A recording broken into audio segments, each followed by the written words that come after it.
Hey guys, it's Penelope in London. We're going to look at the full moon in Aries, and I'm going to show you. First, we're going to start with this horoscopes.astro/seek.com. So go there and you'll be able to bring up your own chart. If you know your birth time, without your birth time, you're not going to get the correct details. So if you struggle with that, then there are a few ways around it to look at certain things, but it would be meaning asking certain questions, which some people do rectifications. I don't do that, but I do, I'm able to look at some things if you don't have your birth time. Also, when we look at this chart here, we're going to then go over to my chart so you can see what where the moon would be if you do know your birth time. You're going to look at what house it's in and that's really important in astrology because that's the area of life it's happening in for you, the area of life being affected, and then also the aspects that moon makes to your own chart. And then on top of that, we have solar fire, which I love because we get to move the chart, and we're going to jump a bit around and see what's going on because there is a lot going on. We know that the world is a bit, there's an instability at the moment, and we've got the Saturn square to Uranus, which happened in 2021, and that's been in again. It was exact, I think, the 4th of October. So let's look here, get my pointer, and we will see here. So you see this square, you've got Saturn, which is retrograde at 18 degrees, and then you've got the square to Uranus. So this is where we have restriction, and this is where we want to break free of limitations, but this is also shocks and traumas. And in Taurus, what we have here, it's about our inner needs and our inner resources, and also it's to do with farmland, Taurus, farmland. It's also to do with food as well and agriculture. So we can see there's been a lot of instability around that. I'm seeing when I shop local at the moment, the food prices are going way up. And on top of that, there are some things I buy locally in a health food store. They haven't been replenished because I've asked them. They said a few of their suppliers have gone out of business. So that says to me, that food security is really difficult or could get more difficult as time goes on. So we have to be aware of that. This moon, you see there, the sun is 16 degrees in Libra, and opposite in Aries, we've got the moon, which is conjunct Chiron. Now, this aspect is a little bit trying, the moon conjunct Chiron. It's where, because the moon is our emotions and it's our depth, and then we've got our emotion and what's not seen, like people don't see our emotions unless we express them. So it's what's hidden. And then we've got Chiron, which is the wound, which is the wounded healer. And it's also where we get to, as we go through time, as we acknowledge our trauma or concealed trauma, because sometimes it's in the unconscious. Our trauma is in the unconscious. And the way we will see that is when we go through life and we get triggered. Like I saw something earlier that triggered me back to a memory. Thankfully, I've done enough work on myself that I was able to manage my response to that. And because I've been looking at doing my unconscious and shadow work over the years, I didn't do it intentionally. It just happened because I had to. And this is what happens. The shadow in us, in the world, it's not all bad. The shadow isn't, the shadow can be where we've been restricted or we've been told there's something wrong with us, as an example.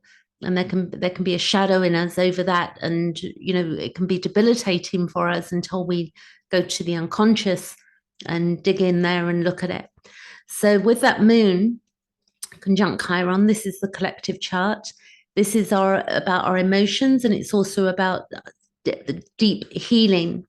And it may mean that we've been able to tune in a bit deeper as this goes on today. The full moon is going to happen in a couple of hours. It's about 2 hours from now, just when I'm making this video.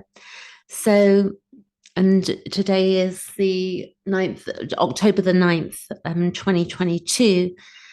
I think I'm saying that because I've seen some, I think on YouTube, I've seen that where the date of the video used to show when you posted the video, it doesn't just seem to be showing on some videos I'm looking at now. So it's where we're tuning in, and it's also where we've suffered trauma, and there's still trauma going on around us that we're seeing.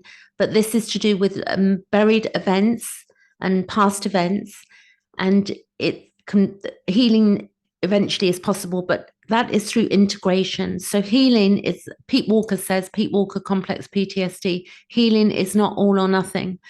And it can really be debilitating. I've used that word again, but if we don't understand that, if we think healing is that we're going to have everything tied up and all loose ends and everything's perfect in our lives, that can distract us from realizing that in the moment we have good moments and we have difficult moments and not so good moments.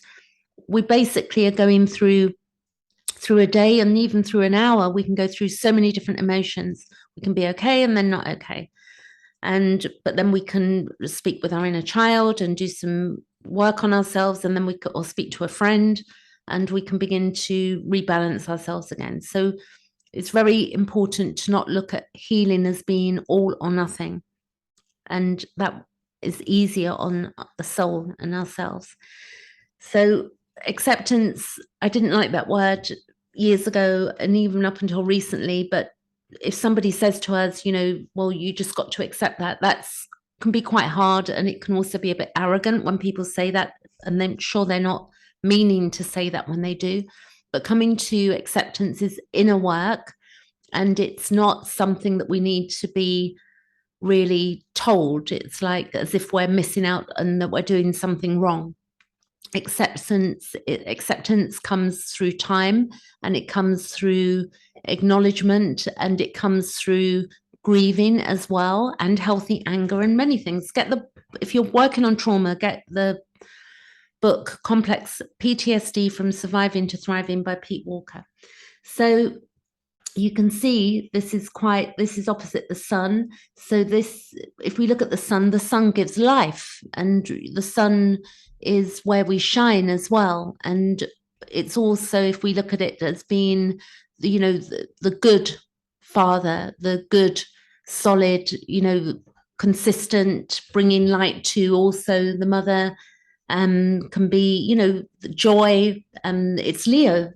The Leo aspect of that is very beautiful. It's playful, it's joyful, it's fun, it's bringing light to things, it's shining our own light. So we can see that when we've got the Chiron opposite and the moon there, we can see the bit of difficulty that we may go on, but it's a full moon, so it's a culmination of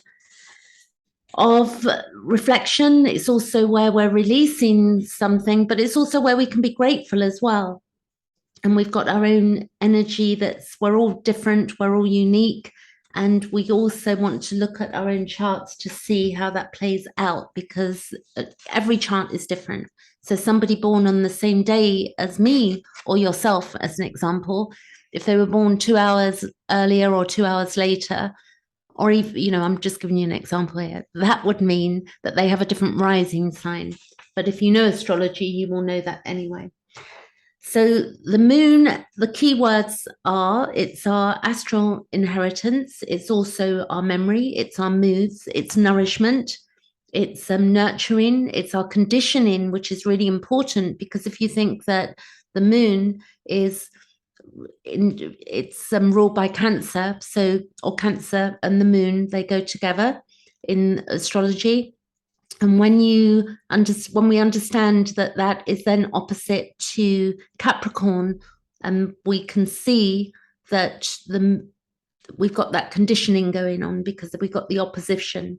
So, and then also Saturn is where we get conditioned, and rules and regulations and boundaries and such like. And we have that growing up. And if it was healthy, then we've probably, feel quite balanced in life. But if it was unhealthy and rules and regulations, even now with what's going on in the world, there are rules and regulations that are being implemented, which can be seen sometimes as abusive, and also can be restricting unnecessarily. So, and we have to decide based on our own conditioning what that means for us. So the moon goes in cycles. We've got the waxing and the waning, the different energies there.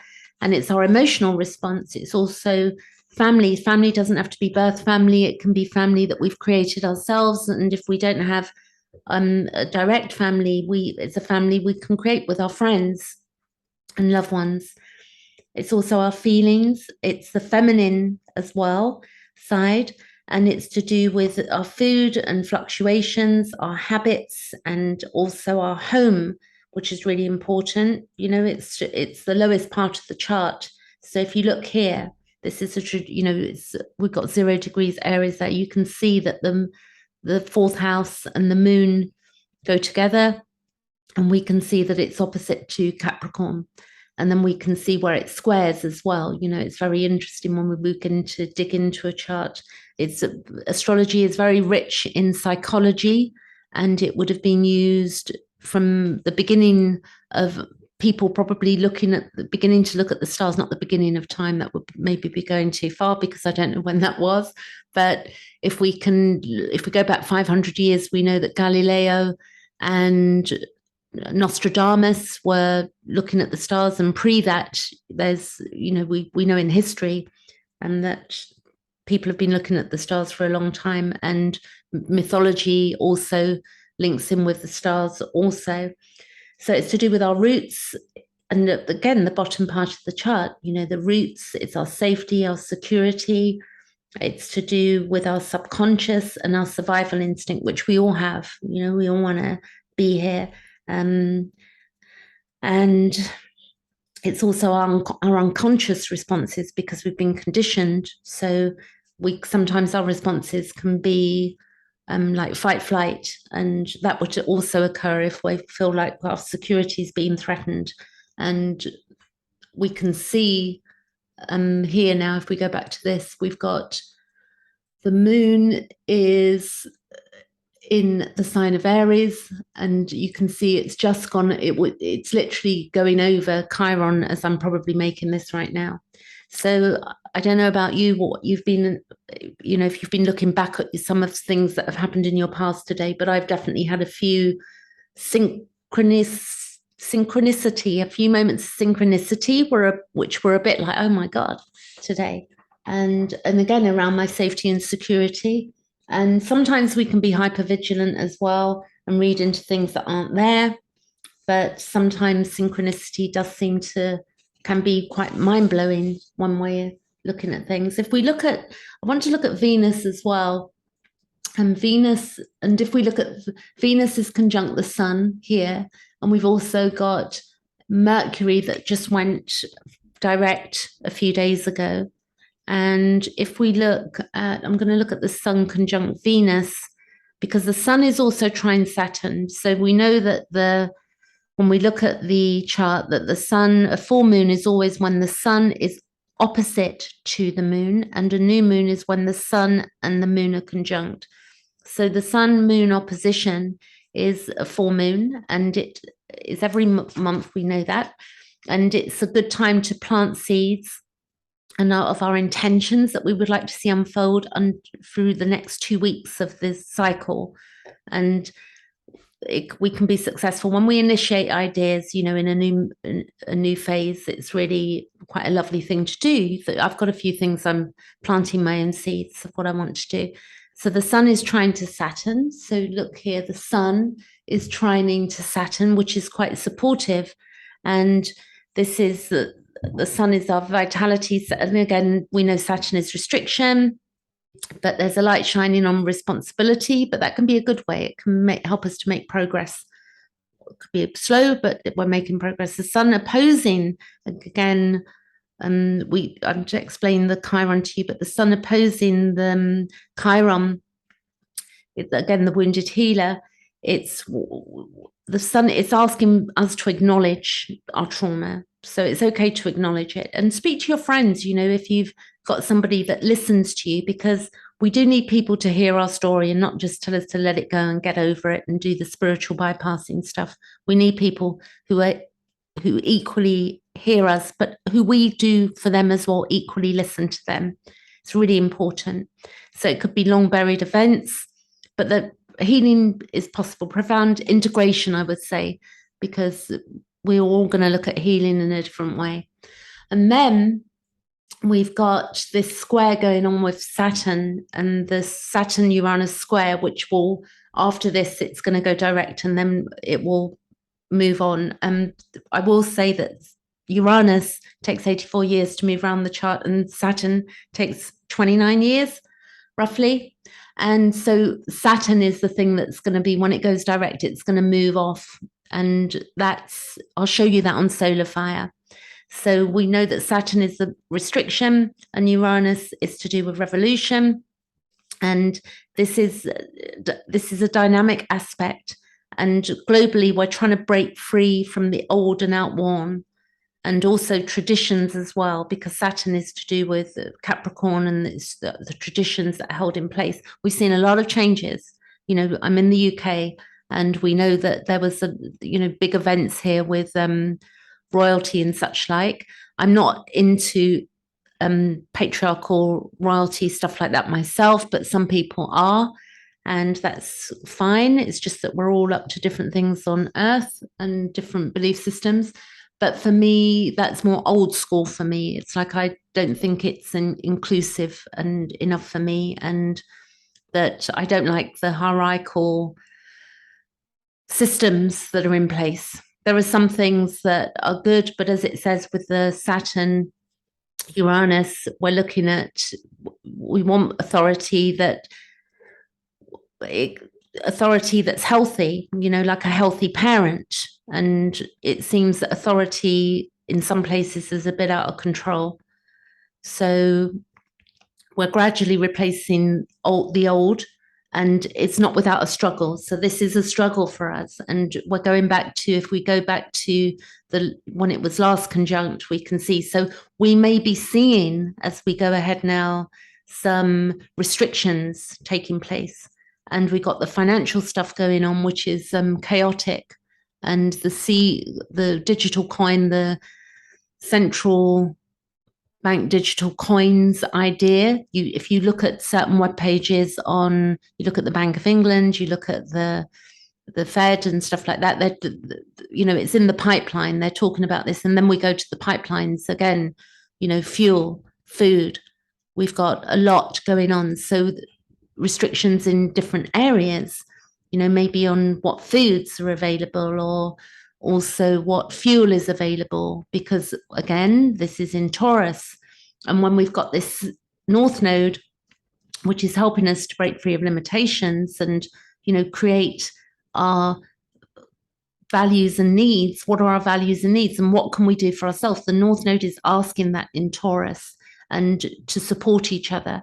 And the South Node is where all of the maybe things that are hidden, the deceit and the stuff that's not seen is coming to light, and we're integrating that. So there's something I wanted to read on the North Node, and I will go to Solar Fire because I know that some of you guys love that. So give me a moment on this node. I'm going to tell you that node is where we basically are going into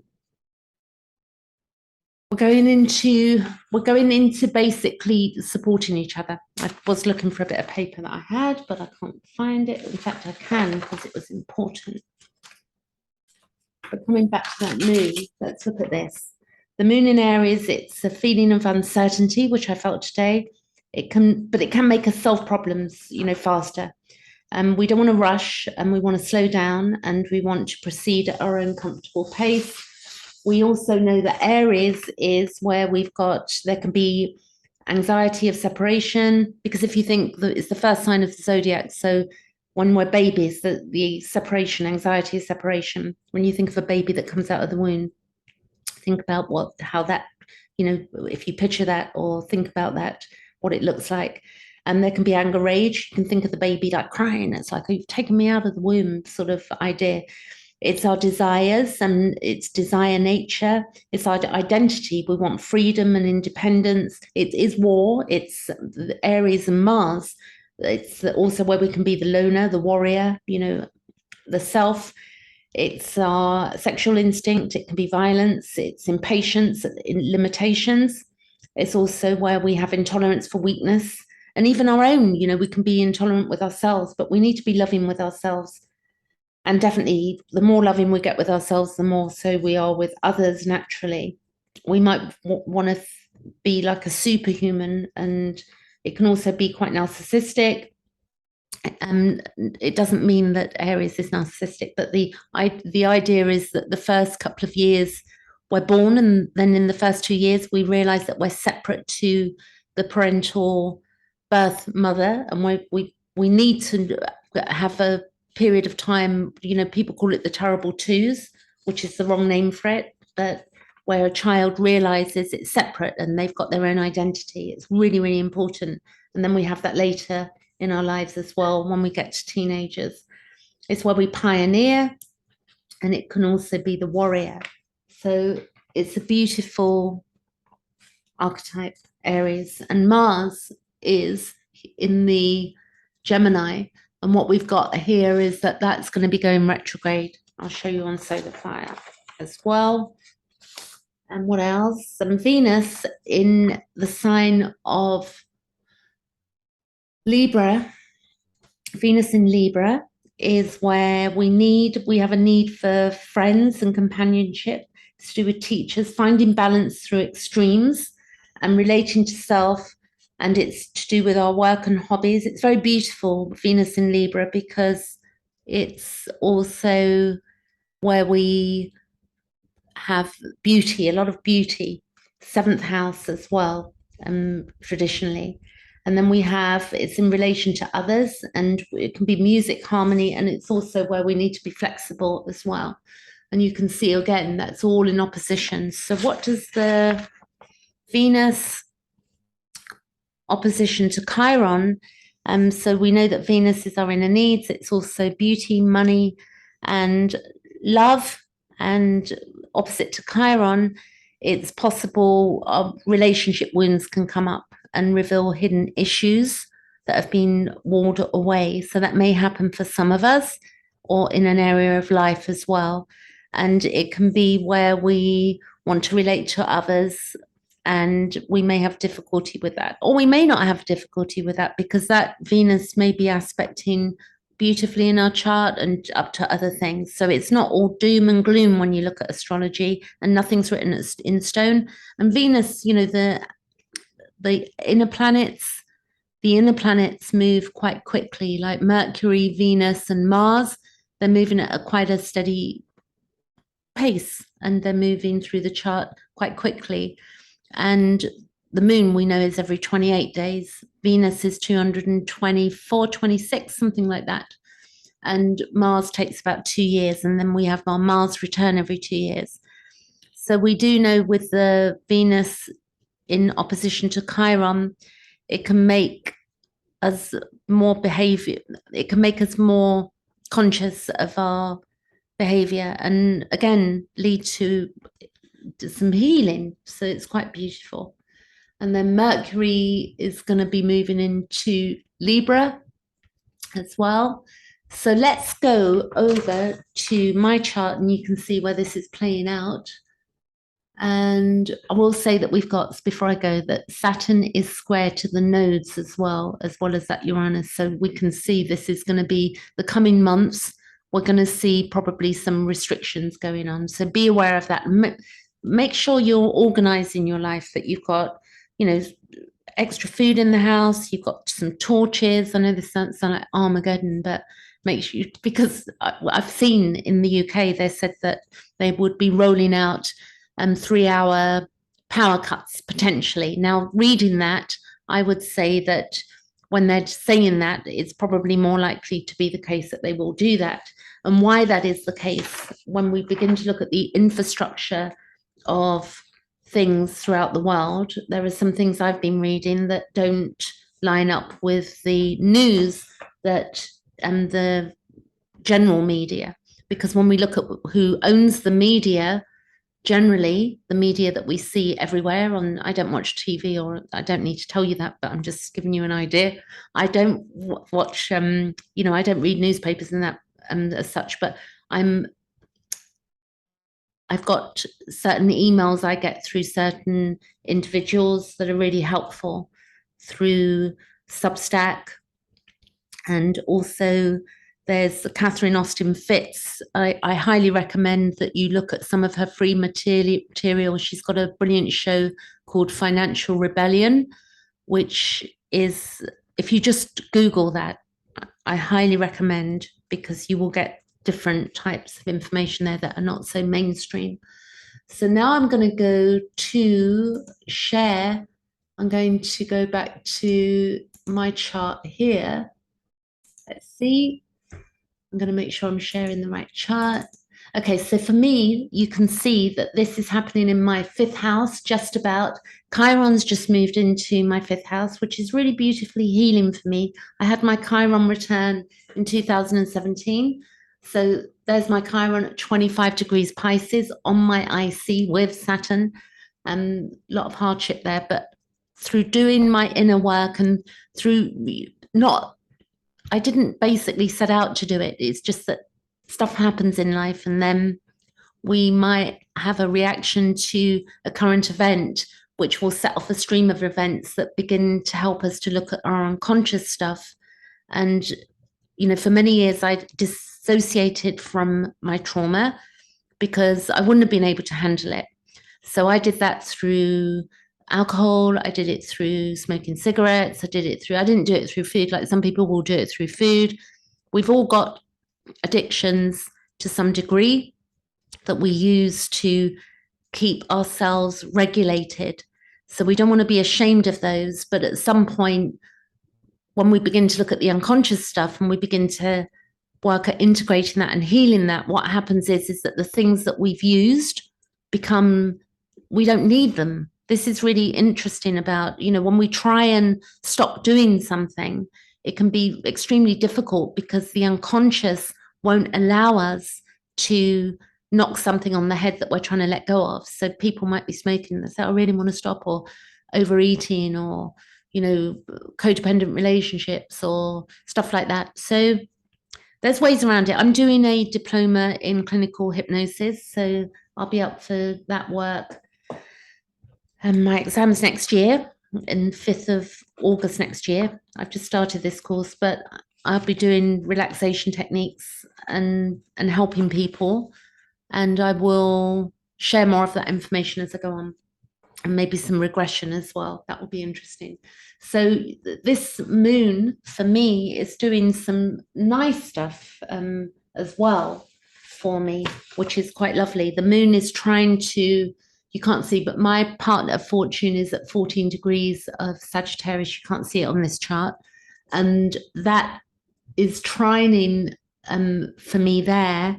And also the sun is sextile to the sun, which is here, is sextile to my part of fortune. I don't know enough about that, but I know a bit. I've got an inconjunct, because I naturally have an inconjunct to Pluto with my Venus, which is a bit annoying, but I seem to understand it somewhat. I also have moon in quincunx or inconjunct. So that moon is doing that for me, but I can handle it. And the moon is also biquintal to my Neptune, which is quite a beautiful energy. So that moon is in a biquintal, which is 144 degrees, I believe.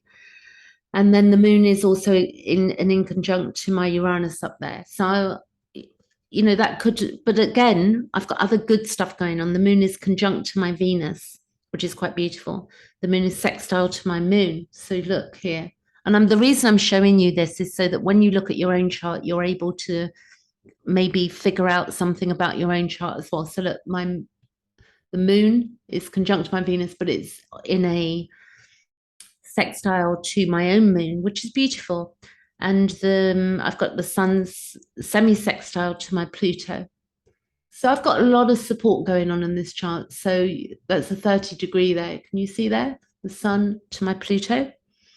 And also the sun is opposition to my Venus at this time, which I can have, this is good stuff. I'm figuring stuff out. And then the sun is biquintal to my Mercury, which is another beautiful angle. So the sun up here to my Mercury down here. And then it's trine. The sun is actually trining to my own moon. So look, the sun is trining to my moon here. So it's a bit of a mixed full moon for me, but the sun is also trine to my moon. That's what I said, sun trine moon. So we don't want to look at one thing when we're looking at an astrology chart, and we're evolving each moment. Each moment we're learning something new. So now let's go over to solar fire, and I'll give you some of the headlines, the real ones. So let's see, share, new share to the emanated page and get my spotlight. And you can see here. So you can see that the Mercury, let's look at this. So the Mercury, we're going to go by days. So before I go on, you see the moon is 1632 of Aries, and we've got the sun, which is 1632 of Libra. And we can see that you can see all of the aspects in here, but that's because I've got extra planets going on in here. I'm using, so to ignore that, and I'll just talk you through. So we've got the Saturn, which is in Aquarius, retrograde, square to Uranus here. And you can see that the North Node is still in orb, 13 degrees. So if we count to 18, 13, 14, 15, 16, 17, 18, it's 5 degrees. So it's still in orb. It's going this way around the chart. The nodes move this way around the chart, and the planets move that way around the chart. So you can see that the moon crossed over Chiron. We spoke about that. We've got Jupiter, which is going retrograde back into Pisces. And we've also got Saturn, which is going to go direct in the coming days, which is good, but it's going to cause a lot of restrictions. And when we look at mainstream media, this is really important to know that we're going to see what is recorded by mainstream media, and what's recorded is then put out into the public. But what we have to take into account is that there's some stuff that is not recorded by mainstream media that is not shown. So there's some good stuff that's going on. There's community going on. There are people with their heads down deciding, not in a, in a good way, deciding new career paths, moving to different countries, doing things differently, people learning to grow their own food, people deciding that they need less and looking after their resources and deciding who and what is important to them and where they want to put their time and energy. So there, and I'm finding people, there is a mix going on out there, because there is a split, which is the Saturn Uranus energy. But also the other thing going on is that Pluto is in its last leg of Capricorn, and it will move into Aquarius. So we're seeing a shattering of structures as well, and people are going in different directions, because some people will be seeing things one way, and some people will be seeing, that's always been the way it is anyway. It's just going to become more apparent who, is for. I've become more aware of people where I would feel maybe lonely through the lockdown times, and I would feel lonely and uncertain. I'm more aware of who's who to me at this point in my life. The people that are solid and people that are on the same page as me. And those people are important to me. And it's a handful of people, but I know that I've got backup. And that's what we want to be doing for ourselves. I've also, bought in extra food for myself and beginning to understand what I need to do for myself and the resources I need. So we need to be doing that. So the full moon is in Aries. Saturn, Uranus, I'm running through my list here, is going there. We've spoken about that. Pluto went direct, which was yesterday, which is meaning that when Pluto is retrograde, it's internal. And then I've got it, Pluto retrograde naturally. And many people have, because Pluto is retrograde for 5 months of the year. So then the energy is going to go outward now. It's going to be directed outwardly. We're going to see more things where it's been internal. Saturn direct as well, we'll see more outward restrictions possibly, whereas we have been feeling restricted inwardly. And then Mars will go retrograde on the 30th. So let's go and see when Mercury will go into Libra. Okay, so we've got one day, and it's in there on the 11th of October. And probably we've also got the Saturn. Oh, let's look at the Mars. So we're going to go ahead. We're going to watch Mars here. If you see this, Mars 23 degrees. It's going to be in Gemini until the beginning of March, I believe. So we're going to see it go retrograde. There you go. So go back one. So it stations. So it stations on the 29th, 28th, 29th. And then it's going to station, its proper station there. And then it's going to go retrograde.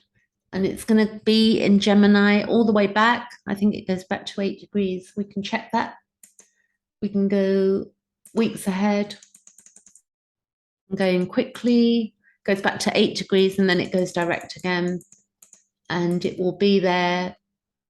If we go days, 1, 2. Oh, that's the 24th of March. So 24th, and on the 25th, it's going to be in the sign of Cancer. So we've got a long way with that Mars in Gemini. That's a separate video. Mars in Gemini. And if we come back to today, which is the October 9th, but we say 9th of October in the UK, but you say it the other way in the USA, 2022. We've been through so much as humans in the last few years, and we've got such a short memory. If you go back to, lockdowns, we go back to Black Lives Matter as an example, all of the people marching.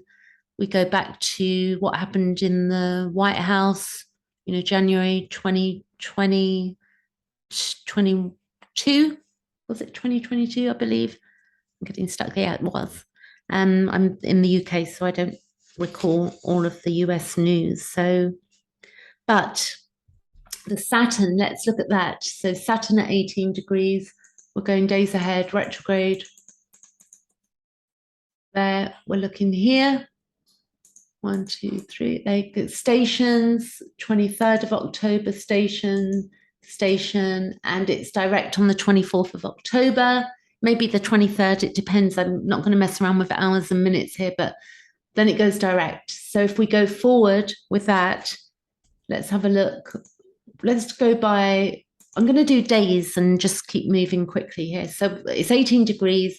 Then we can see that when that happens, we've got 17 degrees of Uranus. We've also got Jupiter. Let's go days, because that will go back. And then Jupiter moves into 28th of October. That moves into Pisces. So you can see there's a hell of a lot going on. So I'm going to leave it there. I think we will look at Mars and a few other things that are going on. I did want to look at Pluto before I go. One thing I wanted to say about Pluto from my notes that I've made. So this is very standard stuff. Pluto, 10th house, Capricorn, and it's about emotional trauma. So this is when Pluto Capricorn is really a fall from grace, and it's about positions of power and social position. So we can see that Pluto moved into Capricorn in 2008, and we had the financial crisis. And again, we're 2022, 23, Pluto's leaving, moving out of Capricorn. And again, we have a financial crisis. So this can be extremely intense. And it's also to do with social position or social roles. And it is the fall or loss of position, Capricorn, Pluto. And also the USA at 27 degrees was formed in 1776. This is history. And the dollar, which is the dollar sign by Pollock, I could be wrong here, but on dates, but I believe that it was invented, the dollar sign came into play when Pluto moved into Aquarius, which is quite interesting to look at. It's intense. It's a reformulation. It's where there is a metamorphosis, and it is about identity because it's our role and the role that we show the world that we are, and it is positions of power. So it's very interesting to see what's going on in the world and the fact that a lot of people have lost faith in politics and such like, in pharma and other things. This is history. This is not me. This isn't just my view. This is what the planets are showing us as well. And it's also where we can be dictated to in our emotions. So if we look at what's been going on, these highs and lows, the financial stuff, the food, it can create big highs and lows. So if we imagine then, that Capricorn is the parental role and it can be abuse of power, we can see how this all works out. And if we're not acknowledged our own innate individuality, and that's taken away from us, that can create trauma and it can make us want to push back. So that Saturn, which also rules Capricorn, and then we look at this square to Uranus. It's very beautiful because that's in a place, Taurus, which is our inner needs. I'm going to leave it there. Have a wonderful full moon. I think it's been a challenging day for me on some synchronicity in that, but I'm good with it. It's really interesting to be able to digest what we go through and to grow and to evolve our trauma. And I think that moon on, and also we got that trine, by the way. That's the other thing. I don't want to leave it all doom and gloom. Let's just do this. I'm just going to show you, if we go back to the chart and we go back to AstroSeek. So do AstroSeek and AstroSeek and Astro.com are brilliant sites. I utilize both of them and wouldn't be without them. There are others, but you can get some great stuff going on here. So let's get that marker before I go. Spotlight. So look at this beautiful trine here to Venus and the Sun, to Saturn, to Mars. So there's something lovely about this as well. Anyway, catch you later. Thanks for watching.